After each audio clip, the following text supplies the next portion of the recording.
ভিডিওতে আমরা single crochet দেখেছি, এবার এই ভিডিওতে আমরা হাফ ডাবল ক্রোশেট দেখব। তো হাফ ডাবল ক্রোশেট করার জন্য আমি প্রথমে কিছু চেইন করে নেব, মোটামুটি এত বড় আমি চেইন তৈরি করে নিয়েছি। তো সিঙ্গেল ক্রোশেটটা যেমন একটা চেইন দিয়ে শুরু হয়, হাফ ডাবল ক্রোশেটটা দুইটা চেইন দিয়ে শুরু হয়।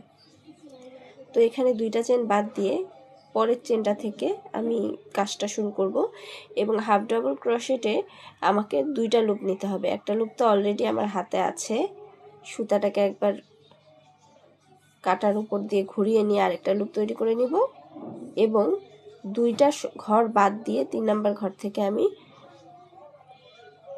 কাজটা শুরু করব।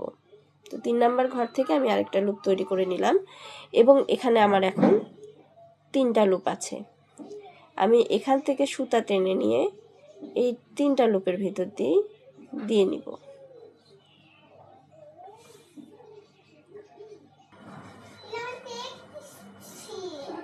আমরা আবার করছি, আবার একটা লুপ আছে, এখান থেকে আরেকটা লুপ নিব, চেইন থেকে একটা লুপ নিব, তারপর সুতা থেকে টেনে নিয়ে 3টা লুপের ভিতর দিয়ে ঢুকিয়ে দিব।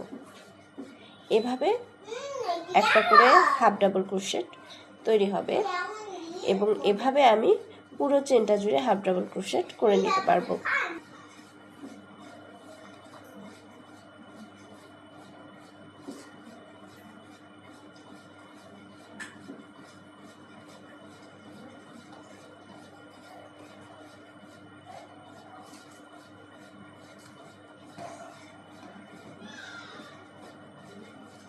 এভাবে দুইটা চেন তুলে নিয়ে পরের ধাপে আমরা আবার শুরু করতে পারি। এটা এভাবেই হাফ ডাবল ক্রোশেটটা করতে হয়। আমার শেষ চেনটা পর্যন্ত হাফ ডাবল ক্রোশেট করা শেষ। এখন এটাকে আমি ক্লোজ করে নিব, অথবা চাইলে এখানে আরও দুইটা চেইন দিয়ে পরের লাইনটা আমরা আবার ঘুরিয়ে শুরু করতে পারি।